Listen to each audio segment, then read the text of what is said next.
Because the thing is, as slow as this set can be, it'll be filled with a bunch of micro interactions that'll sort of color how this set ends up. And that can be really interesting in and of itself.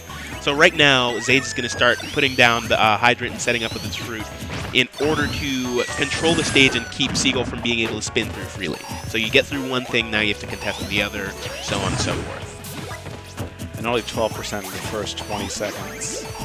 Yeah, this is the type of set that it is. It's going to be one of those big brain chess master sets. It's not going to be filled with too much aggression. The biggest thing that both have to abuse is their disadvantaged states. So this is going to be a lot of neutral. Oh, especially because they also have decent ways of getting out of disadvantage versus each other. So this isn't like, oh, a Cloud where you win neutral once. And, Okay, I read their lips right there, and Joe said, what? And Zage was like, I don't know. Fun fact, the players can't even see each other. Oh, man. That sucks. Well, because, like, the whole context, that literally everything we just talked about in, like, the first minute of that set was implying that they were both on the same stock. Right. So now they're not. This full stop. So no, they're not, and that's just not a thing anymore. Yeah. All right, Zade's trying to run in there. Not really sure what he was trying to do. His best. This is rough. Like, I can't even front, dude. This is rough. Being behind on the Sonic this early because of an SD. Like, what else can really happen? Because the thing is, it was pretty close already, and it was like, okay, sort of hit for hit before he lost that stock. Now it's like, if you keep going at that same pace, you keep going hit for hit. Okay. And then you lose. Yep. And so you see how I was mentioning earlier that it's good depending on what... That was interesting. You see how I was saying that... catching Pacman's fruit is good depending on what your specials are. Mm-hmm. Sonic have... What is this set? What are we watching right now? Oh, no. I'm sorry. You're saying what your specials were? Yeah. Sonic has a good... Sonic has good specials for that. Yeah. Okay. So he can run away with fruit. I don't know what's happening anymore. I mean, Zage is trying to play it slow and steady, but like you were saying, if you're keeping even, you're losing. Exactly. So, like, how can Zage really pull ahead in this scenario? To be honest, I don't really know. I feel like the Bell is definitely a good one to get it, because he has combos off it really early. You know, I saw the paralysis, and I was like, what can he do here? And I was like, oh, wait, no, he can't do anything because he grabbed him already. Yeah. I mean, even still, like, Zage is still smart. For sure. Zage is a genius. I'll say it. See, one thing that he can start doing right there is Seagull's already started using homing attack. He uses it maybe twice this game. And if he just spot dodges instead of shielding it, he'll be able to punish better. Good delay there. And good Z-drop of the key, forcing Seagull to take even more time, allowing him to set up more. And look at this dribbling that's going through from Zage. Like, sure, he's a stock and like 100-something% behind, but his movement, though, still clean. I love Pacman key dribbling, if I'm being completely honest. Oh, yeah, it's hype. Ooh! Beautiful timing from Seagull, managing to take it with a 2-stock. Is it really timing if you threw that out there like 4 times? Statistically speaking, one of them had to hit. I mean, did it though? Yeah. Have you seen the frame data on Sonic back air? Have you seen it? It's like what? It's some nonsense. It's like what, 8 or something? No, I'm pretty sure it's higher. Let me see. 8 or 11. One of those 2 numbers. Seagull switched to Greninja. Why? I don't know. Whatever. Okay, but I know I say this a lot, but like Joe always says, oh, my insert character here is nice. So the flavor of March to April 2018 is, why Greninja nice? And he swears by it. And I've played it. His Greninja's okay. But I don't know. It's right. Yeah, like his Greninja's not bad. Like, because the fundamentals will always transfer over. Joe's a strong player. And like his Greninja won't be a bad character. But the thing is, will it keep up with Zage, someone who's been tried and true Pac-Man through and through? I don't know. Let's find out. All right, manages to clank the forward air with the key. Unlikely to be intentional, but still a good trade there for Seagull, or a good clash, as it were. Yeah, so far the aggression is coming through. Well, I was saying it was coming through in Zage's favor, or in Joe's favor, but Zage really flipped that around on his head. And he's telling him to put some respect on his name real quick, because right now the neutral is just not looking up to snuff to Zage's play at all. Yeah, you know, if I'm being honest here, I don't think that Game 1 was a good enough indication to say, oh, hey, I can switch to a completely different character versus Zage. Because Zage ran off the stage at like 12%. Exactly. It's like, no matter what, it's like they still kept sort of evenish in terms of the amount of damage they were dealing, even when Zage had already lost his first stock. Yeah. So that implies that, given another set, it's possible...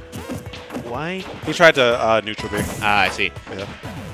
But yeah, given another set, it's possible that Zage could have kept up, gone even, or even taken the game, despite the fact that it seemed like it was just sort of a free two-stock. Yeah, good that back air. Yeah, definitely enough to do it.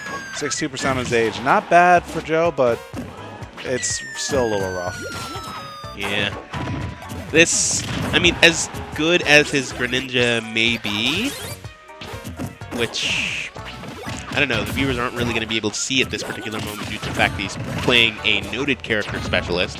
Yeah, that's the thing. Like, as good as Greninja might be, you still have to know the Pac-Man matchup with Greninja. Right. And Zage has to know the Greninja matchup with Pac-Man. Guess which one's more likely? Yeah. And the thing is, one of the other biggest things about Smash 4, besides understanding that the punish game is super important, is matchups are incredibly important. Mm-hmm. No matter what character you're using, you can't just say, oh, I'm just going to do free win. You have to know how to play each character. That hit? That hit backwards? Zage is in the air above him, but still. This might be enough? No, he doesn't have enough time to get the smash attack there. Still, using the bell to just control more space. Nice dash attack. It's definitely going to be safe on shield. Now charging those fruits up, giving a little bit more room to work with. Untakeable spin, too, but that only gets in position. Yeah, that's going to be it. Nearly a JV2, and Zage shaking his head a little bit. I think I read his lips. I think he said why. Yeah, honestly, that was heard why. That was literally just Seagull giving Zage a free game. He worked a little bit for it. I mean, I gotta give a little bit of credit. A little bit of credit to Joe. For sure, he did work for it, but at the same time, it's like just in comparison to what his Sonic would have been like. Yeah. It's like, all right, in this set, I'm going to switch over, and it's like, all right, well, here's the game. Yep. All right, so Town and City will be the pick, and that's how you know Seagull Joe's kind of pick. I swear he always picks Town and City, for better or worse. That's interesting because I know that in the past he liked Lilat a lot, and I haven't seen Lilat from him in a good bit. I don't think he liked Lilat. I think he liked making people suffer. You know what? That sounds Seagull-esque. Yeah. I'm going to keep it 100, chat. Sometimes that's just how it is out here. And yet another homing attack. So it seems like Seagull, in some cases, just wants to bypass all of these things entirely. And that's a good thing for Zage to take note of, because it's like, all right, now be sure to set up these traps, etc., etc., etc. But then also just to figure out, all right, he wants to get past it by homing attack. I need to be prepared to spot dodge. Because thus far, he's gotten away with 3 on shield. And I feel like part of it is just, like, him being flustered from that last game. Like, Joe has to feel it, like, a little bit. It's like, man, I used my Greninja, and, like, that's what happened. I'm going to get past this and just, like, you know, show you that I'm still good. Like, proving that, having that little bit of, like, mental damage left over could be really bad for him. Yep, and as you can already see here, this is going sort of how you might have expected the first set to go, the first game to go, sorry, if Zage hadn't just SB'd. Yeah. It's like he's currently just nickel and diming him a bit. It's a lot of pressure. He has stage control. It's going pretty slowly, but Zage is not out of it. In fact, he's in complete control. Oh my God! The genius! Someone call Mensa. Somebody call Mensa. The genius! That was the most brilliant thing. God, I wonder, what is it like to have a brain as big as Zage's? How does he walk around with all that cranial mass impeding his movement? We'll never know. Pac-Man players honestly impress me. It's like, it's not a fun matchup to play, but it's so impressive. I respect them so much. don't get me wrong, I respect Sonic players too, and especially Seagull being as much of a legend as he is, being as powerful as he is, especially in neutral, but right now he's looking a little bit lost in comparison to Zage's pressure here and his walling. I mean, how can you not be? Like, after a play like that. It's just like, wow, he baited me so hard. Yeah, I was like, dang, that just happened. All right. Armor to get through that spring. And now, like, this is getting kind of dicey right now. Has the key in hand. And looks like he's just trying to get the hyper going, trying to get the dribble going. But that looked true. Yeah, Zage just kind of gave that to him by approaching a little bit too haphazardly. I think he was feeling himself a little too much. Yep. Dang, man. That did 20? Dang, man. Sonic has pretty good confirms. All right, good stuff. Just Seagull backing off, possibly due to seeing that the Hydrant's water was coming towards him. It's like, all right, let me not tempt fate here. Put myself in a disadvantageous position. All right, now Seagull trying to juggle as best as he can, not wanting to let Zage set up anything anymore. But Zage has a Hydrant and a bonus fruit out. Seagull's just going to spin directly through that Hydrant. But Zage, with the premeditated apple drop, will give him that space to play neutral again, and that's when he's at his strongest. Just going to charge that fruit, give him the melon out just to buy more space a little bit slower so that he can set up and think about what his next move will be. Man, honestly, that, what is it, the green fruit, whatever it's called. Melon? Yeah. The melon is honestly so good for traps like this because of just the way that it floats. So it's like, okay, it's going to be there for a bit. Don't cross me. Yeah, slow projectiles in most fighting games are really strong. And the melon, while it's a slow projectile in a fighting game, it's a pretty strong option sometimes. All right, evenish percentages. Joe trying to create a wall, but going a little bit too high and letting Zage get right past him. All right, using the force smash to clear it. Throwing out another one just for good measure, going for the kill, but now Zage could kill. Nice catch by Joe, saving his life and throwing it right back at him, but letting it disappear. Now Zage can get those fruits back out there, and now he has the Hydrant out to boot. So Joe giving him a lot of stage control to work with, though. The bell yet again. Joe not taking any baits. Great neutral from both of them. All right. Yeah, Zage just sort of walled himself in there because he landed on the left side of the Hydrant. So since Seagull already had the left side of the stage covered, it's like, all right, now you're in between two things. And wow, I'm surprised the bell actually didn't stun there. Throwing it straight at him. What are you going to do? Nothing is the answer. And the bell, yet again, clanking straight with Seagull Joe spin dash. 1 minute and 5 seconds are on the clock. Timeout might be an option if both of them decide to slow it down a lot, but Zage is just running straight into Joe, and he's trying to finish this play right here. Right now, that up air is so smart, covering all that space above Zage. And now he has the trampoline and the Hydrant to contend with. Nice. The back air? Still not yet. That was actually really good there because it's like he looked like he was putting himself into a disadvantageous position, and then he just goes with a slow reverse up air. And it's like, oh, you're going to get hit by the Hydrant while you think you're trying to get me. Absolutely. 30 seconds left on the clock. The timer just keeps on ticking, using the trampoline to clank the spring. Now, Zage is over 100, but it's definitely on Joe to get this kill, so the set count will be 2-1. This is a pivotal game for these two players. Zage, I think he went for a grab but ended up skidding, but the back throw just won't kill yet, but now he has to make this recovery happen. 36% between these two players. 5 seconds. Zage going for the timeout. Joe has to go down there, but he's not going for it. And that's going to be the time going in Zage's favor. 2-1. Yep. He has to be regretting giving him that Greninja game, honestly. Yeah, that might have been huge, actually. Because right now it's like, this is going to be a very, very painstaking matchup. It's something that you can't take anything super quickly with. All right, and chat, I'm going to be honest with y'all. I have to use the bathroom, and these games be going to time. I might have to take a break. All right, man. I'll hold out for this game. I'll hold out for this game. But if that timer passes like 5 or 6 minutes, yeah. So, honestly, I'm not sure about this pick, if I'm being completely honest with you. Because I do know that from what many Diddy Kong players and Pacman players have said, this matchup is not amazing for Diddy either. Like, Diddy probably still wins it, of course, but it's not going to be one of the best matchups for him. And the reason why is because Diddy is one of the characters, much like Ryu, where if he commits to a direction, he has to go in that direction. It's a little bit better for him than for Ryu because he does have the monkey flip and the beer versus banana shenanigans in order to shift his momentum. But otherwise, if he jumps in a direction, he has to go in that direction. So what does that have to do with this? Pacman's trampoline forces him to jump because he can't just get over it by just running over it.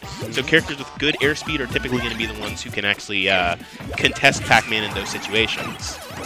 Yeah, it's super committal, and whenever you have to commit against Pacman, that's a win for him. Whether or not like he wins on it, it's up to the player, but for the character archetype itself, it works very well in Pacman's favor. Alright, gonna throw down the hydrant, get rid of the banana really quickly. Wow, getting the double trampoline bounce, packing up a lot of damage on that. These guys are playing catch back and forth, but Joe getting the better end of that exchange. Starting to even up the game just a little bit more, and using the banana to sneak through the hydrant too. You know, honestly, one thing that he could be doing, and one thing that I've seen Sinji do firsthand, sadly, is just get up from ledge and trampoline away. Yeah, it's broken. It's not broken, but like it's frame one, and like if you're too close, you have to respect it. You can just keep honestly crossing from one side of the stage to the other. Oh, that key hit though? Zage going with the angles, but not quite getting it in his advantage. All right, thus far, Seagull not in the worst of positions, but still not in the position he'd want to be in, with a slight deficit.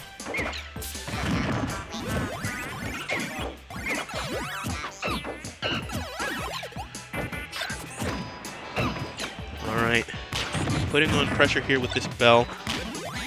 And now using the trampoline plus the hydrant to just block off Seagull's path entirely. Gonna throw that key again. Seagull attempts to come in with the monkey flip kick, nothing doing for it. Trampoline just being excellent at keeping Seagull away. Ooh, goes for the forward smash but does not get it. Manages to escape it just in time. Alright, banana toss manages to confirm into grab. One of the safer situations to throw out Pacman's grab in. If not, possibly the only safe situation. Excellent pressure and good stuff to him. So he doesn't even pick up the banana, if only because that keeps Diddy from using it whatsoever. He leaves it there and he leaves it behind his own fortress. So it's like, alright, if you want this, you're going to have to come get it. And coming and getting it is not going to be easy. Then I'm going to join you real quick on this game 4 between both of these players. Luke's relatively even. Obviously, Diddy Kong can lose his stock to an apple, a key, a back air, a plethora of options, but Pacman at 115% and Diddy at max rage. And, you know, just like that, that forward air comes through. Seagull Joe taking that lead this round. For sure, but Seagull not out of the woods by any means. Still in a very perilous position at 151%. He is, and especially a player like Zage who has so many traps, banana, fire hydrants, and apples. You're going to take all the fruit, and that just is what it is. And now he does have the spaceship, and if he converts off of this, it's going to be easy 40%, but he just throws it away right there. Doesn't try to force his way in. Yeah, this is a very, very close game. And the thing is, unlike, again, like super punish-heavy matchups or anything like that, this is one of those close games where it's going to be like, it's going to be close for a while, because outside of a bunch of neutral reads and things like that, you're not going to see one character pull away super hard. Yeah. But, you know, it's also going to be close in the sense that we only have a minute and 30 seconds to go. This literally is a game of percent right now. They might not even KO one another at this point. Yep. And actually, last game ended on a timeout. So... And that kind of goes to show the mental stamina that both these players have. I was going to say that'd be a really awkward way to lose. Not against Zage. But yeah, the mental... Oh, I love the setup right there. He puts the banana there, uses the trampoline against him. It's really smart stuff right there.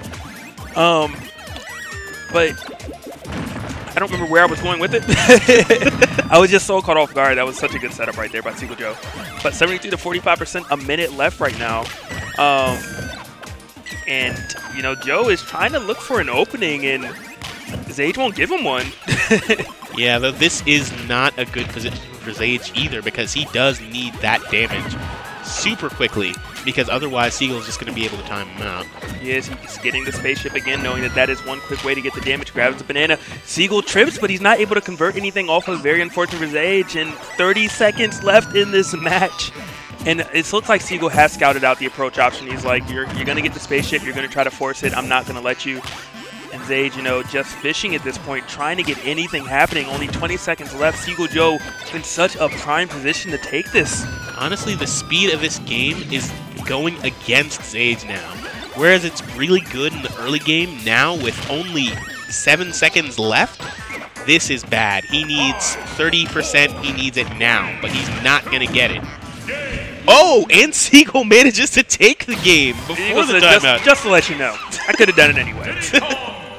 Good stuff. So now we're going 2-2 with 2 very close games here.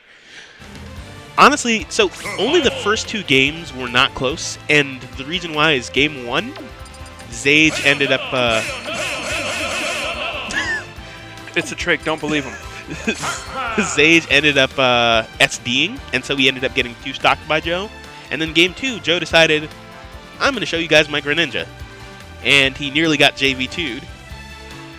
There was a rumor he was going to use Greninja versus me, and I was like, that's just not going to happen. I think after game 1, he was like, let me say Sonic. All right, getting into game 5, the final match of this loser's final set. Diddy versus Pacman on Smashville now.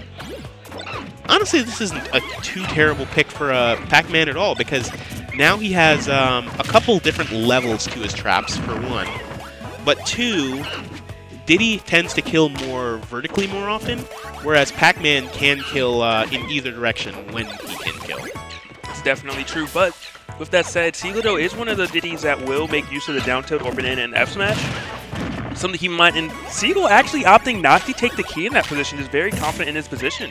A lot of people will kind of take the key knowing that Pacman can only have 1 item out at a time. Plus the key does a ton of damage. Great at punishing landings. For sure. Dribbling going on by Zage. He's like, yeah, man, I'm playing some basketball. What's up? Oh, but he doesn't get the cross up. Seagull Joe's like, you know what, man, I'm about to get it still. And he literally takes it. So 89 to 3%, you know, it seems like Seagull Joe really figured out something last game, and it is indeed paying off. Another missed smash attack. You know, Zage is really trying to force an entry, and Seagull just looking very impenetrable at the moment with this wall.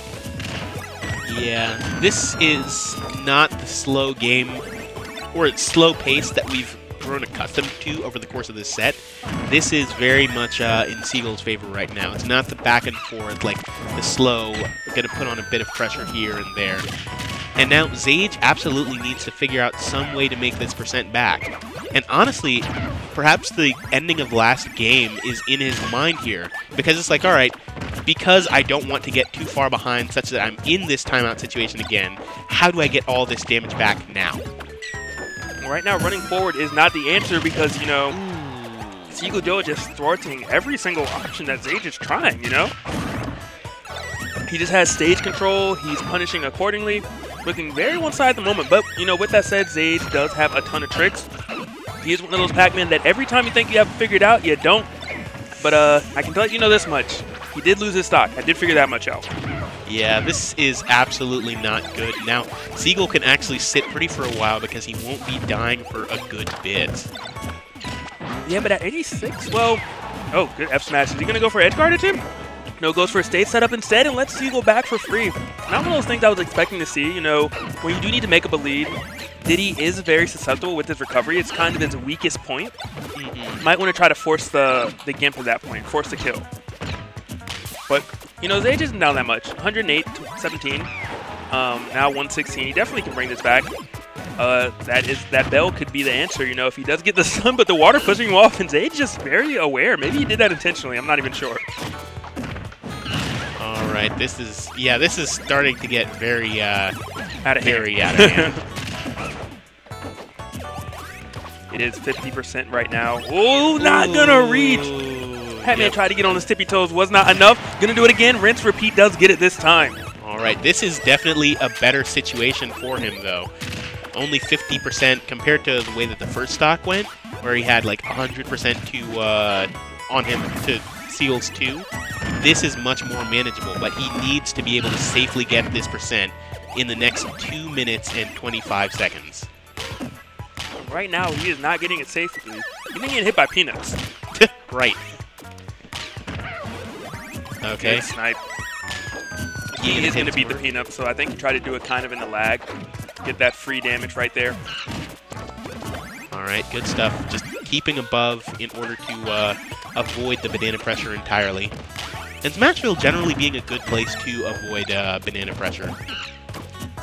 Definitely not too bad, especially when you have tools like a fire hydrant that you can always throw out. Right.